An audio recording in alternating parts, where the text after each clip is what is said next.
Alors pour la deuxième partie, je vais vous lire un petit passage du prophète Zacharie. Zacharie qui est symptomatique de ce qu'on trouve souvent dans l'Ancien Testament. Donc c'est au chapitre 9. Tressaille d'allégresse, fille de Sion, pousse des acclamations, fille de Jérusalem. Voici que ton roi s'avance vers toi, il est juste et victorieux, humble, monté sur un ânon tout jeune. Il supprimera d'Éphraïm le char de guerre et de Jérusalem le char de combat.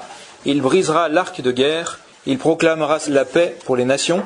Sa domination s'étendra d'une mer à l'autre et du fleuve jusqu'aux extrémités du pays. Voilà, on la lit régulièrement parce que l'entrée de Jésus à Jérusalem est un accomplissement de cette prophétie-là. Je pense que Zacharie a parlé pour... Lui, c'était au moment de la reconstruction de Jérusalem qu'il prophétisait. Moi, je pense que ça s'est accompli à son époque aussi. Il a dû y avoir quelqu'un qui rentrait, peut-être Zorobabel, ou vous voyez, le roi de l'époque, en fait, qui reprenait possession de Jérusalem. Et en tout cas, il y a deux parties dans cette prophétie. Il y a le côté très humble, qui est un pauvre petit roi monté sur un âne. Et il y a la partie après, il brisera l'arc, sa domination s'étendra d'une mer à l'autre et du fleuve jusqu'aux extrémités de la terre.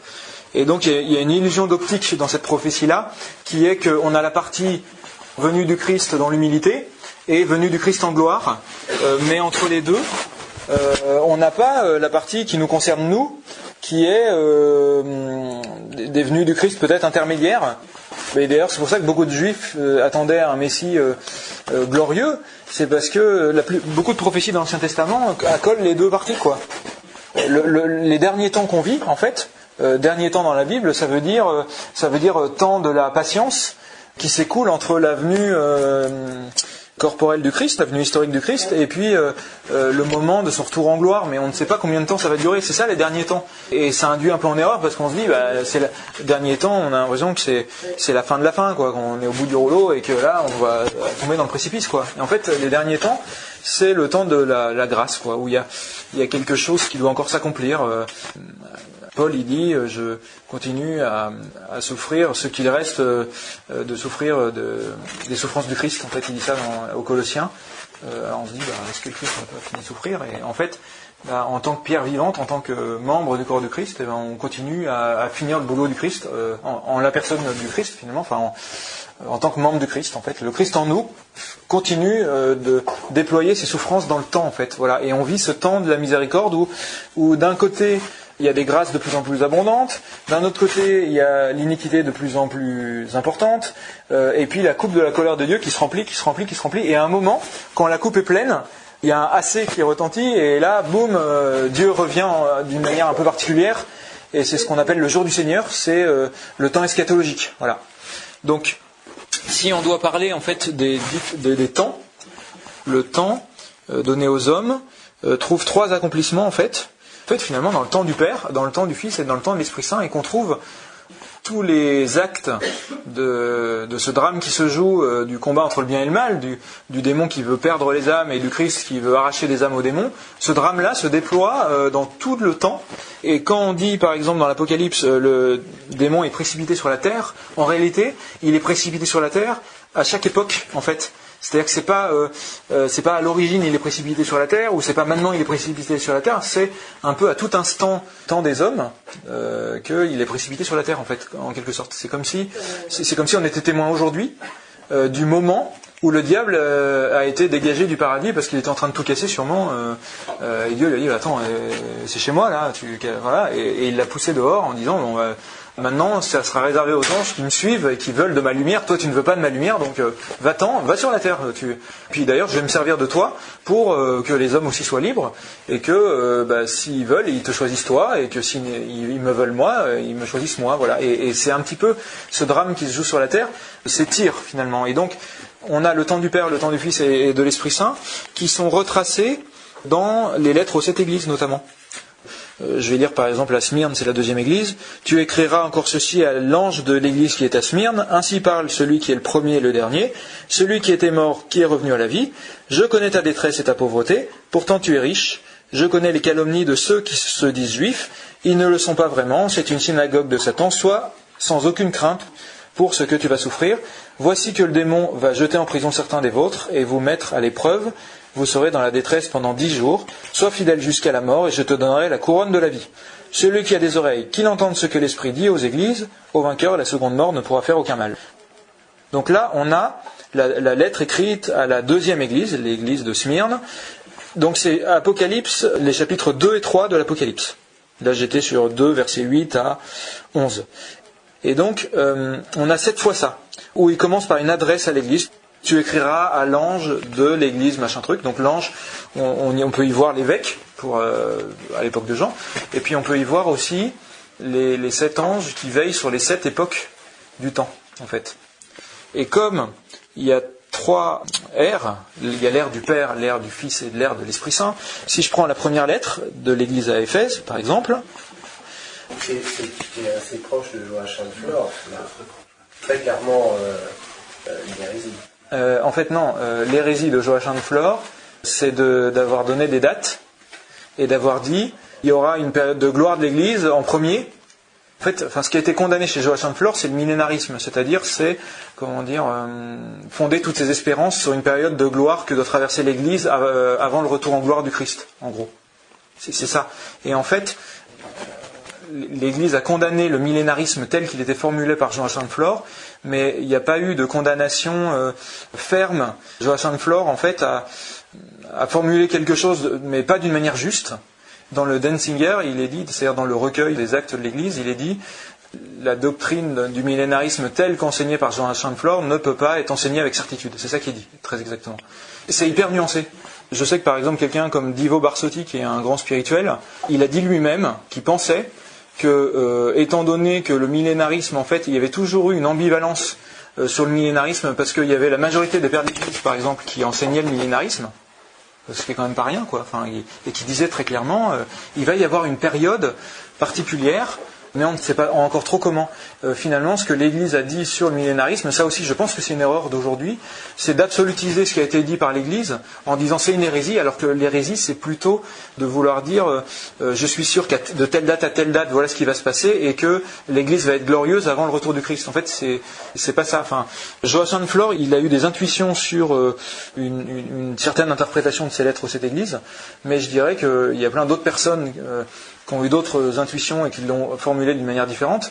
Je pense aussi à Barthélemy Hauser, je ne sais pas s'il y en a qui connaissent, qui vivait au XVIe siècle, et qui a formulé des choses qui, à mon avis, étaient beaucoup plus proches de ce qu'on trouve dans la Bible et ce qu'on peut vérifier par la confrontation avec ce qu'enseigne l'Église et avec la théologie, toute la théologie de l'Ancien Testament. Voilà. Il y a eu un amalgame qui a été fait dans la théologie de Joachim de Flore, c'est qu'au lieu de dire finalement sur quel point spécifique on est sûr que c'est faux, on est en train de mettre à l'index tout ce qu'il a écrit, alors que il y a tout un tas de théologiens, même de pères de l'Église, il y a une partie de leurs écrits qui sont des fois un peu excessifs sur tel ou tel point, et pourtant on n'est pas à les mettre à l'index.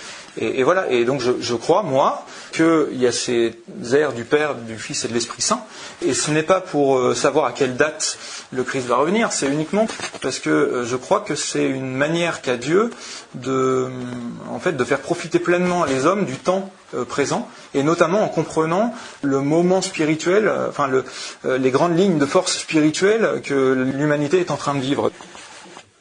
Donc, le monde a été créé en 7 jours. Dieu, par là même, a modelé l'homme, et il a fait en sorte que chaque jour soit un moyen de sanctification particulier. Et les lettres de cette Église, je pense, retracent ce qui se passe dans le temps, avec les lignes spirituelles de ces différentes périodes, pour affermir les gens de ces périodes-là et les aider à mieux discerner quels sont les signes des temps spécifiques à cette période-là. Voilà. Et donc la lettre à l'église d'Éphèse correspondrait aux premières époques du temps du Père, du Fils et de l'Esprit Saint.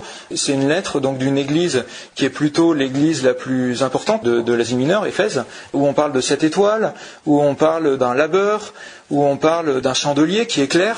Et donc, dans le temps du Père, ça correspond à la période entre, disons, Adam et Ève et le déluge approximativement. Voilà. C'est-à-dire que c'est une époque d'ensemencement du monde, où il y a un coup d'envoi donné par Dieu au monde pour façonner le monde. Voilà.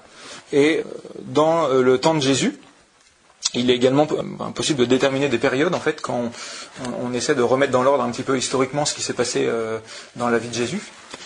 Cette période d'ensemencement, c'est la période au tout début de sa vie, en fait, vécu par la Vierge Marie et Saint Joseph, où il y a comme une capitalisation de toutes les grâces données par Dieu au monde pour créer quelque chose de nouveau, pour créer un monde nouveau en fait. Et dans le temps de l'Esprit Saint, c'est la période apostolique où on a à nouveau un ensemencement du monde et où on trouve donc les disciples qui ont en main un feu dont le but c'est de le répandre sur la terre et de le faire fructifier et d'enflammer le monde avec l'évangile, vous voyez. Et donc, si on regarde un petit peu tous les symboles qui sont donnés et qu'on étudie le sens qu'ils ont dans la théologie biblique, par exemple l'image du chandelier, l'image de la conversion, l'image des Nicolaïtes, etc., on voit que pour chacune de ces périodes, on peut mettre en lien les trois périodes du temps du Père, du Fils et de l'Esprit Saint, par exemple les trois premières périodes, et éclairer les unes par les autres en fait. C'est-à-dire qu'on retrouve un petit peu l'idée de cette spirale où à chaque période, il y a eu des choses qui se sont produites et qui se produisent avec plus d'ampleur à la période d'après, et ça éclaire des passages de l'Évangile, et puis ça nous éclaire dans notre vie spirituelle, parce que ça... on ne peut que s'émerveiller du fait, par exemple, que le Fils de Dieu, même dans sa vie, est en quelque sorte fait exprès de marquer ces 7 temps-là et de se soumettre humainement à ces 7 temps-là pour montrer quelque chose au monde, en fait. Et moi, je trouve ça très beau. La deuxième église, par exemple, on voit en fait une pauvreté, on voit des persécutions, voilà. Et je vous donnerai la couronne de vie, etc. Et donc, dans le temps du Père, c'est la période où il y a eu la pauvreté d'Abraham, des patriarches, etc. Où il y a eu Moïse avec toutes les persécutions en Égypte. Voilà. Et ça s'est terminé, par la libération d'Égypte. Dans le temps du Christ, c'est toutes les persécutions qu'il y a eu avec Hérode, notamment. Donc c'est au tout début de sa vie, en fait. C'est le temps au désert de Jésus qui en fait se charge à bloc spirituellement, enfin, où on va dire plutôt qui montre l'exemple, parce qu'il était Dieu, mais il montre comment un homme se prépare au combat, quoi. Voilà. Donc il y a 30 ans de vie cachée déjà, et puis il y a un temps au désert, histoire de bien se booster pour la période qui suit. Et puis, dans le temps de l'Esprit Saint, c'est la période des martyrs. En fait, il y a eu toute une phase de martyrs où, dans la lettre, on parle des 10 jours. Vous serez dans la détresse pendant 10 jours. Et si on étudie un petit peu ce qui s'est passé, il y a eu 10 grands persécuteurs, 10 grands empereurs persécuteurs, ou pères d'empereurs, parce que des fois ils étaient par deux, qui ont persécuté l'Église à cette période-là. Voyez. Et donc, je dirais que... l'intérêt, il n'est pas dans le fait de faire de l'intellect pour l'intellect. L'intérêt, il est dans le fait de vraiment de voir, de mieux comprendre le plan de Dieu sur le monde, et puis parce que les périodes entre elles se parlent, se répondent. Voilà. Et quand on voit le déluge, un petit peu ce qui s'est passé, on se dit que dans le temps du Père, il y a eu le déluge d'eau, finalement, qui a lavé le monde. Dans le temps du Fils, il y a eu le déluge de sang, avec le martyre du Baptiste et de Jésus. Et puis voilà. Et dans le temps de l'Esprit Saint, finalement, il va y avoir la grande tribulation, où il va y avoir un déluge de feu, vous voyez. Et donc ces trois éléments-là, mis en perspective, montrent une action de Dieu qui va en s'amplifiant à chaque fois, et puis qui va à la fois sanctifier les saints, encore plus les saints, et qui va à la fois ramener tout un tas de gens en les secouant un bon coup, et puis finir de perdre ceux qui s'endurcissent, en fait. Voilà. Donc du coup, le temps, peut être étudié sous cette forme-là. C'est pas l'unique manière de compter le temps, mais c'en est une. Il y a d'autres personnes qui parlent de dispensation, je vois. Voilà, qui découpent le temps d'une manière différente. Et en fait, pour moi, c'est juste des manières différentes de voir les choses, et chacune met en perspective des éléments qui sont nourrissants pour la vie spirituelle. En fait, moi, c'est de ça que je fais expérience. Parce qu'il y a une autre manière de mesurer le temps, c'est aussi en fonction est-ce que c'est un temps de patience ou un temps où on devient pressant. Voilà. Le temps de la patience, c'est Dieu qui frappe à la porte de notre cœur avec beaucoup de douceur et qui n'ouvrira pas la porte tant qu'on ne lui ouvre pas. Voilà. Donc le temps de la patience, c'est les âges qui s'écoulent, et puis on a l'impression qu'il ne se passe rien de particulier. Les gens cultivent, se marient, boivent, mangent, etc. Et puis Dieu est patient avec eux, et Dieu se révèle à ceux qui le veulent, et puis ceux qui ont envie de faire le mal, ils font le mal comme ils veulent, et arrive un moment où la coupe du Père se remplit, et à ce moment-là, on a une accélération du temps, comme si le temps se concentrait progressivement. Et cette accélération du temps, ça s'appelle l'eschatologie en fait. L'eschatologie, ça marque le passage d'un moment à un autre, d'une période de temps à l'autre finalement. À la fois d'une période à l'autre, entre les 7 périodes des 3 ères, et à la fois entre chacune des ères en fait. Voilà. L'eschatologie, c'est par exemple, on voit quand le Christ est mort et que s'est ouvert en fait la période suivante, il y a eu ce tremblement incroyable où le soleil s'est caché, où les morts ont ressuscité, où voilà, le déluge c'était une période eschatologique, la destruction de Sodome et Gomorrhe, voilà. En fait, finalement, le jour du Seigneur dans la Bible, ça décrit une période où Dieu va secouer le prunier un bon coup pour mettre ces créatures en face d'eux-mêmes, c'est-à-dire soit en face de la sainteté qu'elles cherchent à construire, et puis des petites imperfections qui restent, soit en face de leur endurcissement, et ces gens-là vont s'endurcir encore plus. Voilà. L'eschatologie, c'est ça. Si on regarde ce qui se passe dans les différentes périodes, moi, de mon point de vue, on serait plutôt à la fin de la 5e période, c'est-à-dire dans l'église de Sardes. Donc, je vous lis. Tu écriras encore ceci à l'ange de l'église qui est à Sardes. Ainsi parle celui qui a les 7 esprits de Dieu et les 7 étoiles. Je connais ta conduite. Tu as la réputation d'être vivant et tu es mort. Sois vigilant. Raffermis ce qui te reste, ce qui est en train de mourir, car je n'ai pas trouvé que ta conduite soit parfaite devant mon Dieu. Rappelle-toi donc comment tu as reçu et entendu la parole. Garde-la fidèlement et convertis-toi. Si tu ne veilles pas, je viendrai comme un voleur, et tu ne sauras pas à quelle heure je viendrai te surprendre. Mais chez toi, à Sardes, il y en a encore quelques-uns qui n'ont pas sali leurs vêtements. Habillés de blanc, ils marcheront avec moi, car ils l'ont bien mérité. C'est ainsi que le vainqueur portera des vêtements blancs. Jamais je n'effacerai son nom du livre de la vie. Je me prononcerai pour lui devant mon Père et devant ses anges, celui qui a des oreilles qu'il entende ce que l'Esprit dit aux églises. Voilà. Donc, Sardes, c'est une ville qui est nichée au sommet d'un mont. Donc on peut imaginer bibliquement, Sardes, c'est un petit peu ceux qui se sont construits leur propre trône en quelque sorte. Hein, c'est la période de ceux qui ont construit tout un tas de trucs et pas forcément avec Dieu. Voilà.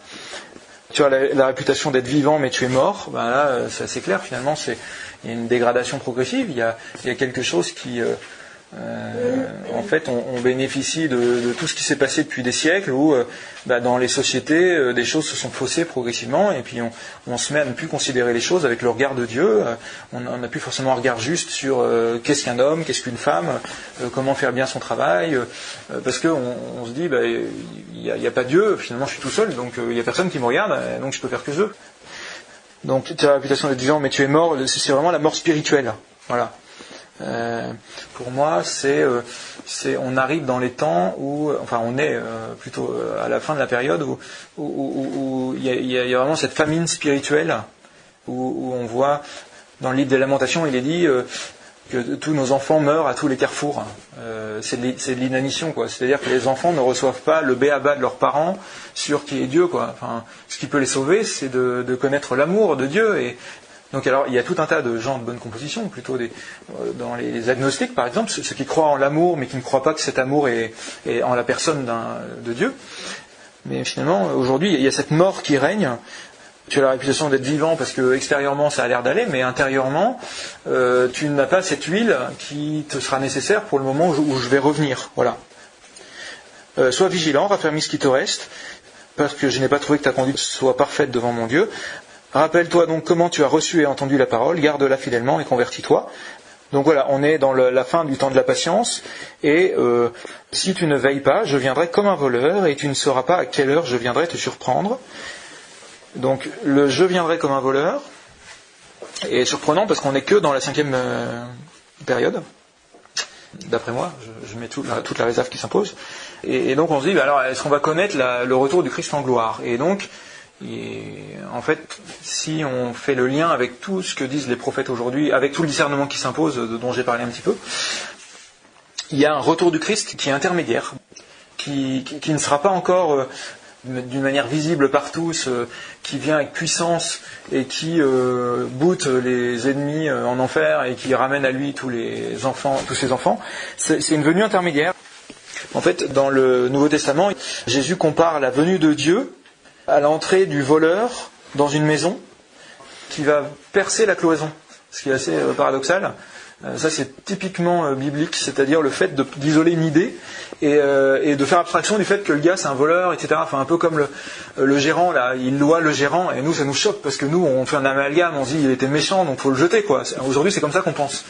Dans la Bible c'est pas ça. Dans la Bible on prend un trait et puis on force ce trait-là, et puis le fait qu'il se sent voleur, après tout on se dit bon bah voilà, finalement ce qu'il faut retenir c'est que Dieu viendra comme un voleur, c'est-à-dire viendra au moment où on ne l'attend pas.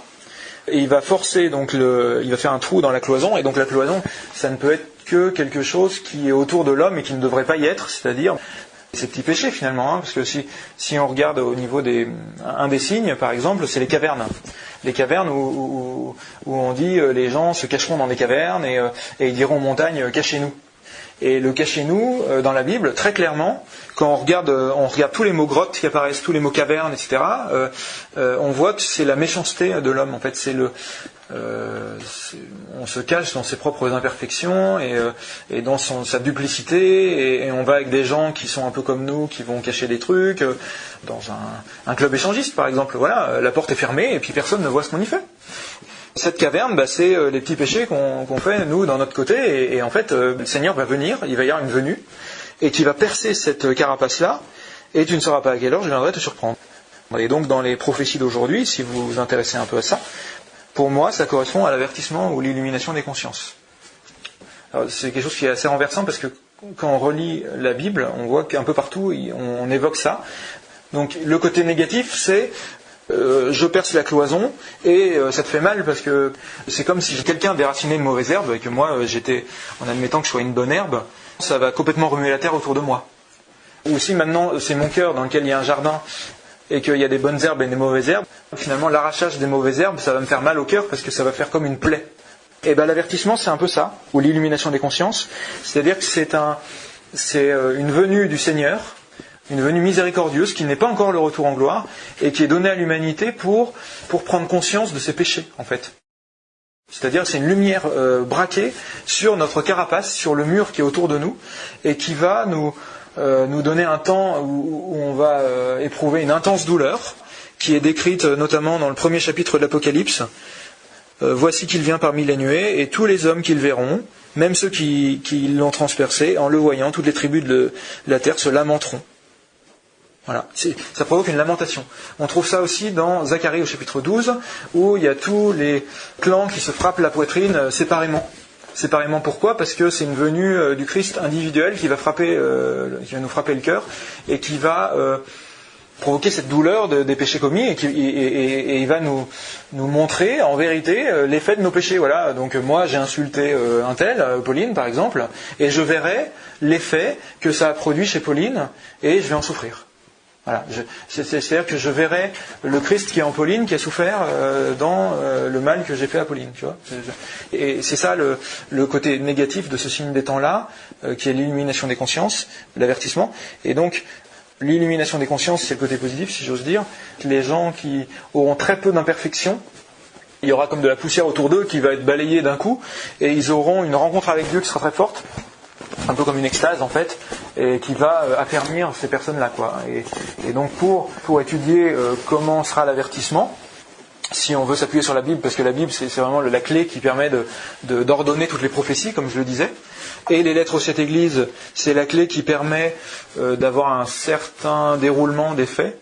Quand je dis incertain, c'est-à-dire que ça ne donne pas les dates, mais ça donne plutôt un ordre. En fait, ça ordonne les choses pour pouvoir placer les signes des temps dans la bonne période, pour avoir une connaissance de l'imminence de quelque chose qui va arriver. Voilà. C'est-à-dire qu'on ne connaît toujours pas le jour ni l'heure, mais on est comme Siméon et Anne qui savaient qu'ils verraient le Sauveur de leur vivant, quoi. Et ils attendaient dans le temple parce qu'ils avaient reçu ça de l'Esprit Saint, quoi. Ou comme les mages qui scrutaient le ciel, quoi, et ils se disaient ouais là on sent que ça va arriver, quoi, voilà.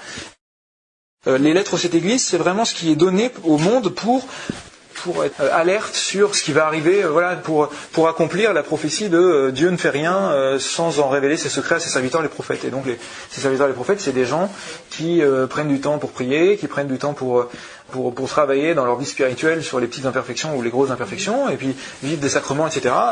Et l'avertissement, illumination des consciences, en fait, on peut le considérer à travers, dans le temps du Père, du Fils et de l'Esprit Saint, à travers tout un tas d'événements que je ne vous liste pas, je vous en ai donné quelques-uns. à travers aussi ce qui s'est passé au Tabor, quand les disciples ont vu Jésus en gloire, en fait, c'est un petit peu ça. On va se retrouver par terre, en quelque sorte, ou à Gethsémani, les soldats se sont retrouvés par terre parce il y a une forme de souffle. Ils se sont trouvés en présence de Dieu, et donc l'illumination des consciences, c'est il y a Dieu qui vient me frapper et pour me montrer sa miséricorde. Voilà. Quand on pousse un peu plus loin, on trouve des liens très forts avec une intercession de la Vierge Marie, c'est-à-dire que le chapitre 12 qui parle de la femme drapée de soleil est lié à l'avertissement, parce que l'avertissement serait, d'après plusieurs prophètes, donc quand c'est plusieurs qui le disent, qui sont complètement indépendants, je tiens compte de ce qui est dit dans le Deutéronome, c'est quand il y a 2 ou 3 témoins, on peut considérer que c'est véridique. Donc l'avertissement serait une grâce du Seigneur obtenue par l'intercession de la Sainte Vierge. Et donc quelque part l'arche qui apparaît dans le ciel, c'est aussi en fait le cœur de Marie uni au cœur du Christ, qui révèle aux hommes et aux femmes leurs propres péchés, et notamment grâce à Marie, il y a ce respect de la personne, enfin, ce respect, comment dire, Dieu respecte, mais il y a cette douceur maternelle qui accompagne l'avertissement, le déploiement de l'avertissement, qui permet qu'on tienne le coup et puis qu'on rebondisse, quoi.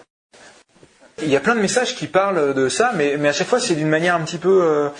c'est des éléments pris un peu séparément, et c'est dur de les relier en fait entre eux. Et donc pour les relier, c'est vraiment la Bible qui est le pivot en fait. Plus on étudie la Bible, plus on a les clés pour faire le lien entre ce qui est dit dans les différentes prophéties et aussi faire le tri dans certaines prophéties. À mon avis, ça s'est pas inspiré parce que c'est en contradiction avec le grand courant majoritaire, quoi. Et c'est pour ça que les 7 périodes, pour moi, c'est un courant extrêmement majoritaire. Enfin, c'est-à-dire que dire il y a un gros problème dans cette théologie-là, pour moi ça renie ce qui est écrit dans la Bible et ce qui est dit par la grande majorité des prophètes aujourd'hui, quoi. Ce que je lis, c'est quand même qu'après il reste 2 périodes. Alors les périodes, elles ne seront pas forcément aussi longues parce que chaque période n'a pas la même durée. Donc les effets de l'avertissement, c'est quoi ? C'est l'avertissement, un des effets de l'avertissement, donc ça va être de prendre conscience de ses propres péchés, et donc d'avoir envie d'aller vers Dieu. Il y aura un respect de la personne qui fera que les gens ne se diront pas forcément c'est Jésus-Christ la vérité. Il y en a qui dira je sais que Dieu existe. Voilà. Dieu accueillera les gens dans l'état où ils sont aujourd'hui.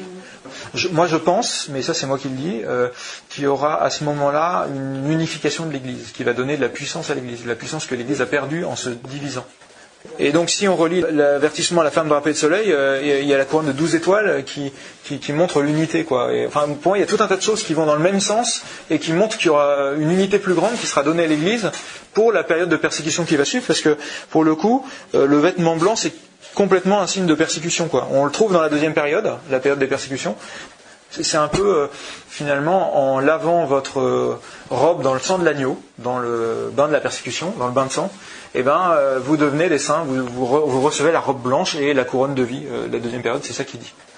Pour moi, nous, on va connaître une période de persécution. Et pourquoi je pense que c'est imminent ? C'est parce qu'il y a eu le week-end dernier le signe de la femme drapée de soleil comme conjonction céleste.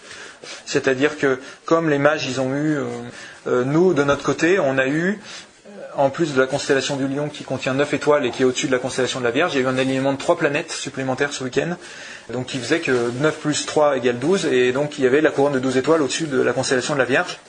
Après, nous, dans notre hémisphère, c'était pas visible la nuit.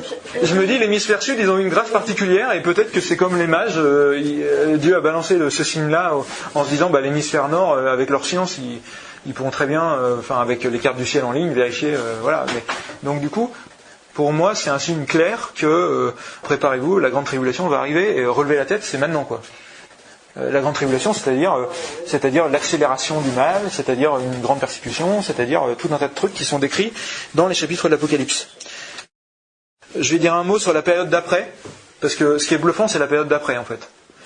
La période d'après, qui correspond dans le temps du Père après l'exil. En fait, nous, ce qu'on va vivre aujourd'hui, c'est un peu l'exil, en quelque sorte, l'exil à Babylone, voilà, quand ils se font tous déportés. Et le temps d'après, c'est le temps de la reconstruction. C'est à partir du moment où Cyrus, Darius, tous ces rois disent c'est bon, vous pouvez retourner. Il y a Esdras, Néhémie, Zorobabel, et puis ils se mettent à reconstruire tout.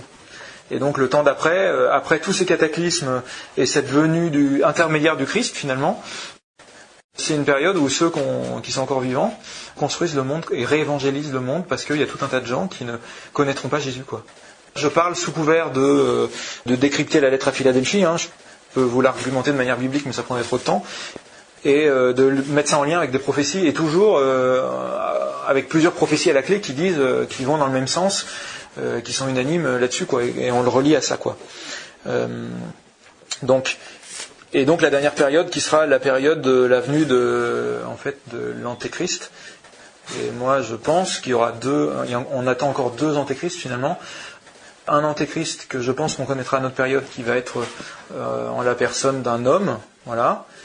Je pense qu'à la fin de la dernière période, qui sera donc à la fin des temps, à la fin des fins, au moment du retour en gloire, moi je pense que ce sera Satan qui reviendra en personne, en fait. C'est-à-dire que ce sera un Antéchrist encore plus méchant que celui que nous on va connaître, qui sera déjà très méchant, quoi. Voilà. Mais c'est des suppositions, avec toutes les réserves qui s'imposent, et je ne suis pas assez avancé dans mon étude. J'ai pas encore étudié dans le détail l'Antéchrist. J'ai collecté des éléments, mais j'ai pas encore.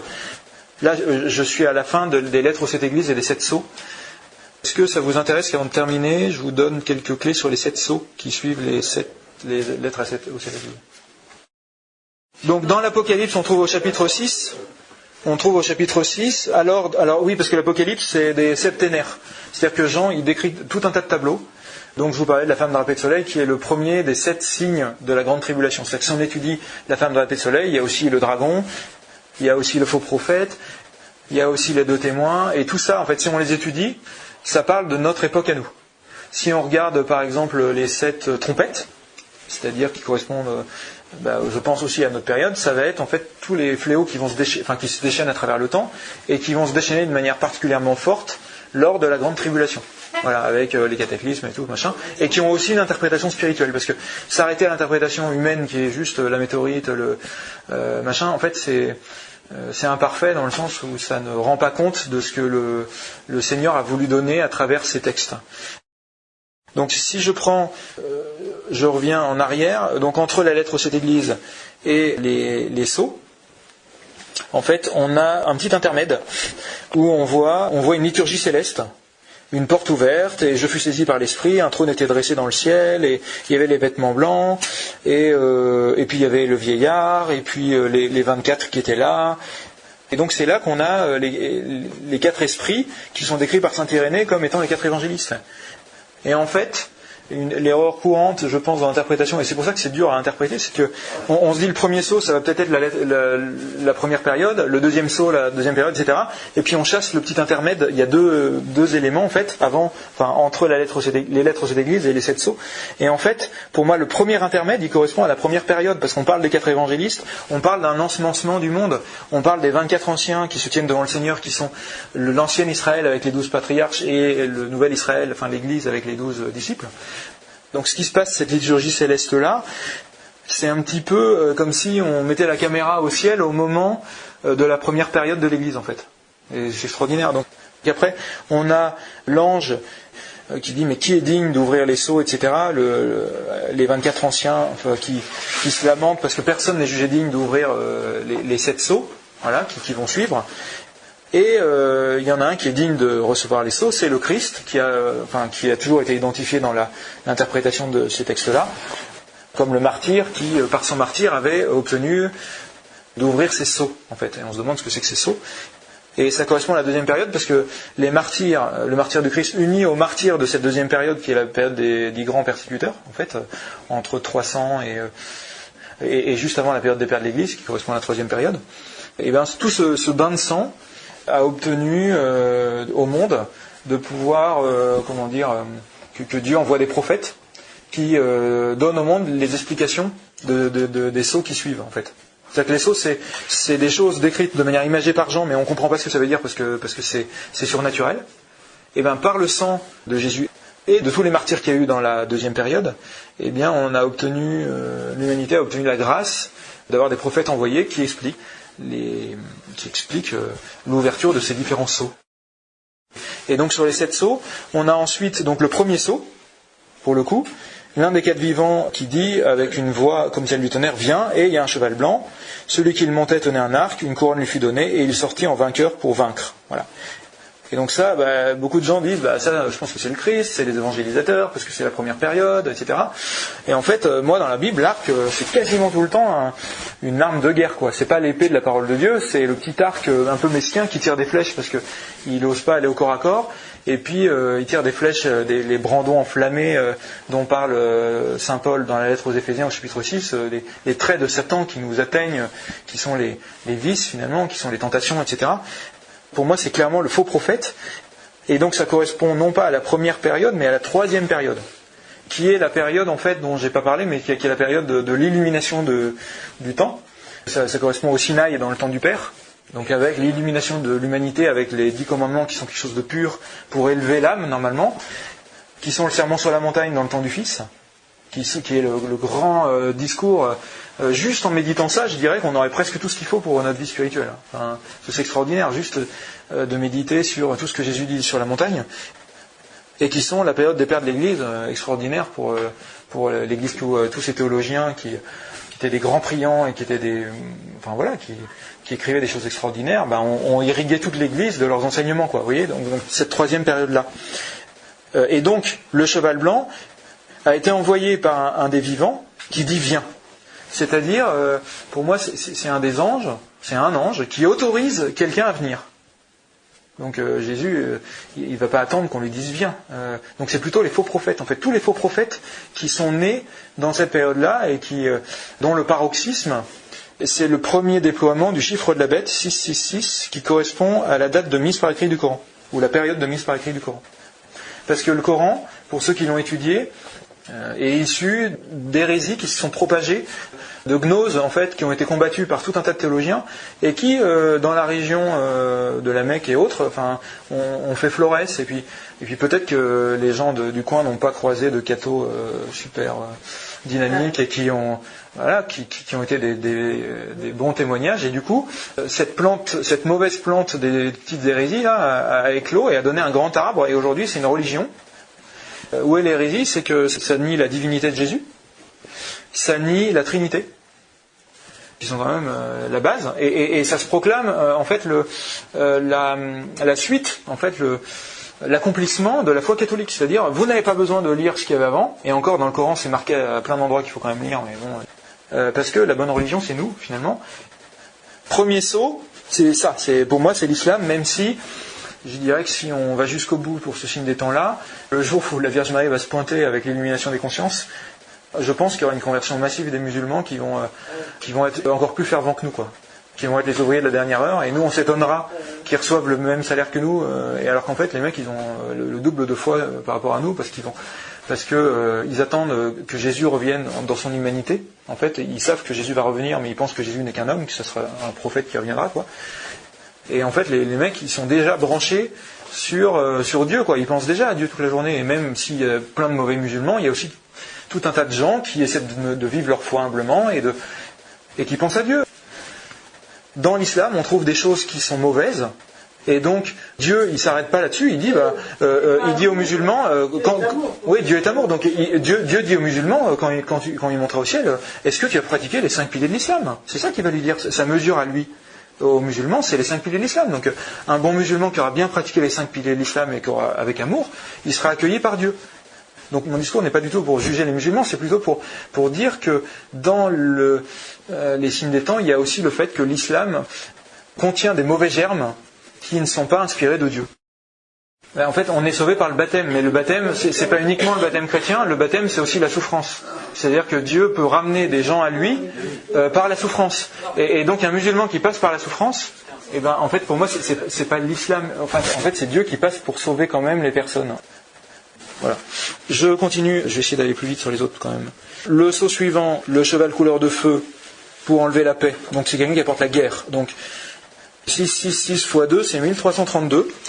Guillaume d'Occam. En fait, cette période-là, il y a eu la naissance, l'éclosion de philosophies qui ont changé radicalement le point de vue sur le monde, en fait, en mettant des séparations strictes, en disant ça c'est du domaine de Dieu, ça c'est du domaine de la foi, et puis petit à petit en introduisant les germes de l'athéisme, en fait. Voilà. Et donc ce cheval ce cheval qui enlève la paix, en fait, c'est dès lors que notre intelligence est utilisée pour des choses coupées de Dieu, et on le voit bien, par exemple un dirigeant d'entreprise qui refuse Dieu absolument et qui refuse l'amour, a beau croire en l'homme, il va se tromper sur certaines choses qui va faire qu'il aura du mal à établir la paix dans son entreprise, quoi. Voilà. Après, je juge personne, mais du coup, ce cheval ravit la paix sur la terre. Donc, ça correspond à la 4e période, en fait, la période de la royauté, en fait, qui correspond à notre Moyen-Âge à nous. Le 3e sceau est donc le cheval noir qui tenait à la main une balance et qui provoque la famine. Correspond à 1998, 666 x 3. Et pour moi, c'est très clairement l'avènement des médias et des écrans. Donc, ce qui provoque la famine, c'est, le sens le plus intéressant, c'est la famine spirituelle dont je parlais tout à l'heure. C'est-à-dire que quand on écoute la radio dans sa voiture, on diminue nos chances de pouvoir accueillir le Seigneur dans notre intériorité. Pareil avec Internet, toutes ces choses-là, les écrans, très vite nous volent du temps, ou volent du temps à Dieu. En fait, utilisent le temps qui est donné par Dieu pour détourner notre fort intérieur de Dieu. Et donc ça provoque une famine spirituelle. Et donc l'époque qu'on vit, et l'aboutissement de tout ça, et quand ce sceau s'ouvre, le monde est préparé à tout ça. Et le peu qu'on dit, le peu qu'on vit, le peu qu'on témoigne est hyper riche pour les gens qui nous entourent. Voilà. Donc, 3e sceau. 4e sceau, et donc là, le cheval verdâtre, et c'est la mort. Voilà. Et donc là, pour moi, ce sceau-là s'accomplit également aujourd'hui, en fait, en vertu de l'accélération du temps qui est la nôtre, parce qu'on est dans un temps eschatologique. C'est que comme il y a eu ces 3 chevaux de mort qui sont arrivés période après période, et que tous les éléments sont réunis finalement pour que tout saute. Et donc cette mort, qu'est-ce que c'est ? C'est une fois que se sont écroulés les remparts de la conscience humaine, on est en mesure de créer des lois qui sont qui vont faire commettre des péchés contre l'Esprit Saint de manière, sans qu'on s'en rende compte. Et donc il faut savoir que le plan du nouvel ordre mondial, pour ceux qui connaissent un petit peu, qui est cette organisation qui essaie en ce moment de se mettre en place, je ne sais pas si elle l'est déjà, je pense que oui, et qui voudra prendre le contrôle sur le monde, qui est un antéchrist en fait, a un plan en 5 points. Il y a l'avortement, il y a le mariage gay, il y a l'adoption par les homosexuels, il y a la gestation pour autrui, et il y a l'euthanasie. Voilà.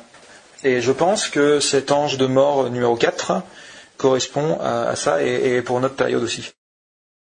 Le sceau suivant, alors c'est pas un démon là, c'est plutôt les âmes de ceux qui sont sous l'autel, qui ont été immolés à cause de la parole de Dieu, qui crient vers le Seigneur.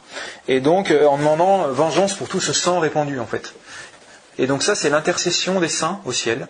Et je pense que ce sceau, toujours en vertu de cette accélération eschatologique, va s'ouvrir, quand je dis il va s'ouvrir, en fait, à chaque fois, dans ce que j'étudie, il y a des signes très clairs dans les 3 périodes qui se correspondent. Par exemple, dans la 5e période du Père, de Jésus, et on retrouve ces sceaux-là, en fait. On retrouve cette action du démon, ou cette action des amis de Dieu, donc là, en la personne des saints, qui vont donc soit venger finalement tout ce sang.